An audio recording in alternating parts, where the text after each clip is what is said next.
Salut à tous et bienvenue sur PostDev. Dans cette vidéo, vous allez découvrir pourquoi certaines personnes restent pauvres toute leur vie alors que d'autres semblent avoir trouvé la formule pour accumuler des fortunes. Père riche, Père pauvre s'est vendu à plus de 26 millions de copies à travers le monde. On va voir notamment que le réel pouvoir ne vient pas du fait de gagner beaucoup d'argent, mais d'utiliser cet argent intelligemment. La principale raison pour laquelle les riches s'enrichissent et que les pauvres deviennent de plus en plus pauvres, c'est que le sujet de l'argent n'est pas enseigné à l'école. Et il est difficile pour des parents pauvres d'expliquer à leurs enfants comment gagner de l'argent, car ils n'ont eux-mêmes pas pu sortir de cette situation. Ils doivent donc se rabattre sur ce qu'ils considèrent être le meilleur conseil possible pour leurs enfants: va à l'école et travaille dur pour obtenir des bonnes notes.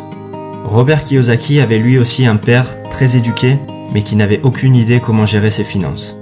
Il lui disait sans cesse que c'était mal de vouloir de l'argent, qu'il ne pouvait pas lui offrir quelque chose parce qu'il n'en avait pas les moyens, et que la meilleure solution pour ne pas avoir de problèmes financiers c'était de travailler dur à l'école.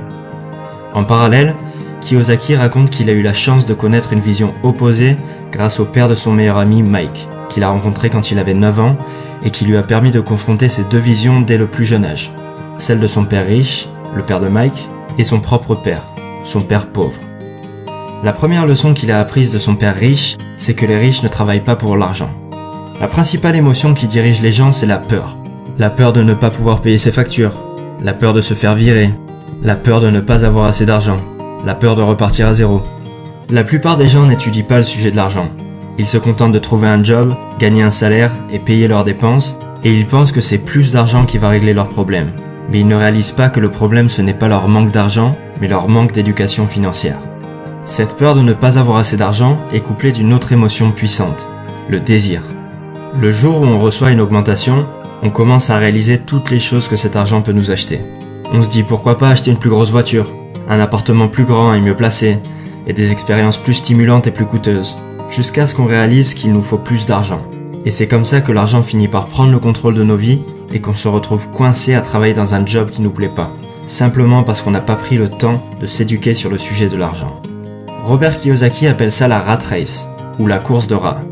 On s'imagine un rat de laboratoire courir dans sa cage pour trouver une sortie, alors que son sort est déjà scellé. La première clé consiste à réaliser qu'on ne peut pas se contenter de tirer 100% de nos revenus de notre travail salarié, pour ne pas se retrouver coincé dans la course de rats. Ce qui importe, c'est pas combien d'argent vous gagnez, c'est combien d'argent vous gardez. On a tous entendu parler de ces gagnants du loto qui passent d'un seul coup de 0 à 10 millions sur leur compte en banque pour finir fauchés dans l'année. Ou des anciens joueurs de foot qui gagnent des millions à 20 ans, mais qui font la queue chez Pôle emploi 10 ans plus tard. La solution, c'est de développer son éducation financière. Si vous voulez devenir riche, la plus importante leçon à retenir, c'est de connaître la différence entre un actif et un passif, et d'acheter des actifs. Les riches achètent des actifs, alors que les pauvres achètent des passifs qu'ils pensent être des actifs. Un actif va mettre de l'argent dans votre poche, alors qu'un passif va prendre de l'argent de votre poche. Un actif va créer pour vous un cash flow positif. Si par exemple vous avez publié un livre ou un e-book de qualité pour un prix de 10 €, chaque vente créera pour vous une rentrée d'argent, ce qu'on appelle un cash flow positif de 10 €. Toute chose qui génère un cash flow positif est un actif. Si cet actif ne requiert pas ou très peu de votre temps, on parle d'un revenu passif, contrairement à un revenu actif comme un salaire pour un job qui nécessite votre présence. Si au contraire vous avez un abonnement de cinéma qui vous coûte 40 € par mois, cet abonnement génère un cash flow négatif de 40 € tous les mois. C'est un passif. Notez que c'est le caractère répétitif qui nous intéresse ici. Chaque vente de l'e-book va créer une rentrée d'argent et chaque mois d'abonnement va entraîner une sortie d'argent. Si on analyse comment une personne gère son cash flow, on peut rapidement dire si cette personne est éduquée financièrement et prédire son avenir financier. Ce qui manque dans l'éducation financière des pauvres, c'est pas comment gagner de l'argent mais comment gérer son argent. La plupart du temps, plus d'argent ne règle pas les problèmes d'argent. Pour rendre ça un peu plus concret, laissez-moi vous donner un exemple en imaginant le bilan financier de père riche et celui de père pauvre à leur sortie d'école. Père pauvre gagne tous les mois 1500 € grâce à son travail. Ces 1500 € servent à payer sa voiture, son loyer, ses repas et lui laissent un surplus de 200 € pour financer ses sorties du week-end et s'acheter des abonnements de télévision et le dernier iPhone. Son bilan financier ressemble donc à ça. Un revenu 100% généré par son job, qui est égal à ses dépenses. Une quantité de passifs qui s'accumule et des actifs inexistants. Il emboutit sa voiture et doit donc s'endetter pour financer les réparations, car il n'a pas d'argent de côté.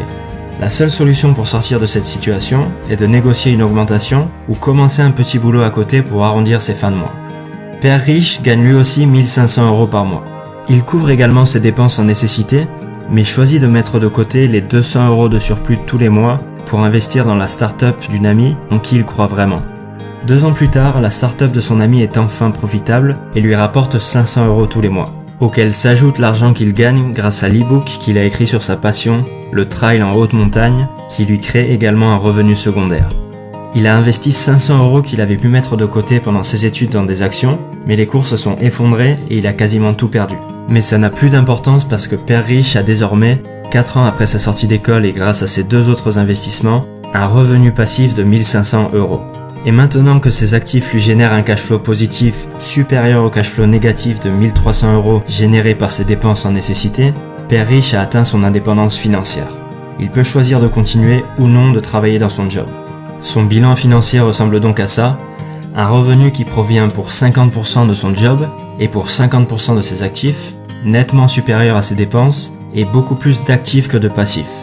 Vous aurez atteint l'indépendance financière le moment où vos actifs vous généreront un revenu supérieur à vos dépenses. Si ce revenu est en plus passif et ne nécessite pas ou peu votre intervention, comme l'entreprise d'un ami ou l'e-book de l'exemple précédent, vous pouvez tout simplement faire ce que vous voulez de votre vie. Mais gardez quand même en tête qu'un revenu est rarement totalement passif et nécessitera généralement un certain degré d'intervention de votre part. L'exemple que j'ai donné est simplifié. C'est certainement très difficile pour certaines personnes de sacrifier une partie de leur revenu pour acheter des actifs, mais c'est néanmoins la seule solution pour sortir de cette situation. Vous l'avez compris, il faut gérer vos propres affaires, c'est-à-dire focaliser votre attention sur la colonne des actifs plutôt que sur votre feuille de paie. Et encore une fois, il n'y a pas de mal à vous focaliser sur votre feuille de paie seulement si le surplus est réinvesti dans des actifs. Gardez votre job, mais gérez vos propres affaires à côté. Vous avez différents types d'actifs que vous pouvez acheter. Vous pouvez développer un business qui puisse dans l'idéal se passer de votre présence, acheter des titres boursiers, acquérir des droits sur des musiques, des scripts ou toutes sortes de brevets, créer un blog, investir dans des entreprises, dans l'immobilier ou toute chose qui génère un revenu ou dont la valeur s'apprécie dans le temps.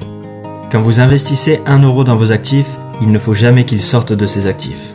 Imaginez-vous que chaque euro qui va dans vos actifs devient votre employé. Et ce qui est bien avec l'argent, c'est qu'il travaille jour et nuit et peut travailler pendant des générations à faire marcher l'économie et en créant pour vous un revenu. Pour simplifier, imaginons que vous ayez acheté une place de parking pour 1000 €. Vous pouvez dépenser le revenu que génère cette place de parking, disons 50 € par mois, mais il ne faut pas chercher à récupérer les 1000 € en revendant la place. Imaginez que vous ayez une poule. Vous pouvez soit décider de la garder pour récupérer tous les œufs qu'elle peut produire, soit la revendre pour le prix d'une centaine d'œufs, sachant qu'une poule peut en pondre 600 dans sa vie, qui peuvent eux-mêmes devenir des poules pondeuses.